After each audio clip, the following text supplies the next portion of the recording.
Sir আপনি যদি সামনে নির্বাচনে জয়ী হন কি কি করতে চান? চাই তো অনেক কিছু। প্রথমে যে কাজ করবো, পরীক্ষা সিস্টেম সব বন্ধ করে দেব। ঈদের ছুটি 6 মাস, গরমের ছুটি 3 মাস, শীতের ছুটি 3 মাস করে দেব। দারুণ স্যার দারুণ, আমাদের দেশে নতুন একটা শিক্ষার দিক খুঁজে পাবে। নিঃসন্দেহে তুই ঠিক কথা বলেছিস। স্যার আপনার কি কি করতে চান? ভাবছি ব্যাংক ব্যালেন্স সিস্টেম বন্ধ করে দেব, টাকা উঠিয়ে দেব, টাকাও থাকবে না, ভেজালও থাকবে না। বিষয়টা একটু ব্যাখ্যা করবে? টাকাই সব নষ্টের গোড়া, টাকাও থাকবো না, ঝামেলাও থাকবো না। এইটা কি কোনো কথা?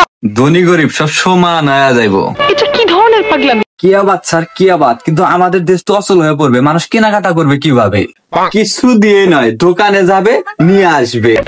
আমি বিশ্বাস করি না।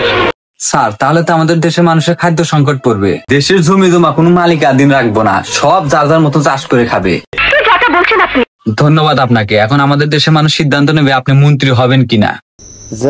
যারা এরকম সুযোগ সুবিধা পেতে চায় তারা আমাকেই চাবে। ঠিক আছে।